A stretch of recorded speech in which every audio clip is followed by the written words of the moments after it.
বন্ধুরা, আমরা পার্ট ওয়ানে দেখেছিলাম যে লোকটি কান্না করতে করতে রাইস্টারকে বলল, আরে ভাই তোমাকে আর কি বলবো, আমাদের জীবন 7টার পরে নরকে পরিণত হয়। যে কেউ সামান্য আওয়াজ করলে তার শরীর 4 টুকরা হয়ে যায়। প্রতি সন্ধ্যা 7টায় কারো না কারো মৃত্যু নিশ্চিত ছিল। এই জন্যই তো আমি তোমাকে বারবার বলতেছি আওয়াজ করো না। লোকটির কথা শুনে রাইস্টারের গায়ে কাঁটা দিয়ে উঠলো, কিন্তু রাইস্টার জানতে চাইলো যে কে এমন করতেছে। তাই রাইস্টার প্রতিটি বাড়ির ছাদে ছাদে বড় বড় উচ্চ আওয়াজ সৃষ্টিকারী স্পিকার লাগাতে শুরু করে। গ্রামে 7টা বেজে যায় আর রাইস্টারের লাগানো স্পিকার গুলোও তাদের কাজ শুরু করে দেয়। তখনই হঠাৎ একটি ডাইনি খুব রাগে গ্রামে নেমে আসে। ডাইনি জোরে জোরে বলতে থাকে, ছাড়বো না, কাউকে ছাড়বো না, কাকে মারবো, কিভাবে মারবো, বন্ধ করো, বন্ধ করো এই আওয়াজ। ডাইনির কান দিয়ে রক্ত বের হচ্ছিল।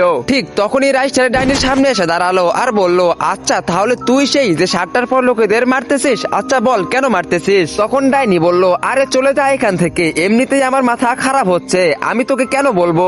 রাইস্টার বলল, যদি তুই না বলিস তাহলে যেই স্পিকার থেকে আওয়াজ আসতেছে আমি তার আওয়াজ আরো বাড়িয়ে দেব। ডাইনি বলল, না না এমনটা করো না, আওয়াজ বাড়িও না, আমি সব বলতেছি। আসলে আমার নাম চামেলি। যখন আমি এই গ্রামে এসএসসি পরীক্ষা দেওয়ার জন্য এসেছিলাম, পরের দিন আমার পরীক্ষা ছিল, তাই আমি পড়তে বসছিলাম। কিন্তু আমার ঘরের বাইরে কিছু গুন্ডা নেশার ঘরে গানের আওয়াজ ফুল ভলিউমে বাড়িয়ে নাচছিল। তাই আমি তাদের কাছে গেলাম আর বললাম, এটা কি তোমাদের বাপের রাজত্ব নাকি, এত রাতে গানের আওয়াজ বাড়িয়ে পার্টি করছো, এখনই বন্ধ করো। পরের দিন সকালবেলা গুন্ডারা গ্রামবাসীদের কাছে গিয়ে বলে, এই মেয়েটা চোর। এই বলে তারা মিথ্যা অপবাদ দিয়ে আমার শরীর থেকে মাথা আলাদা করে দেয়।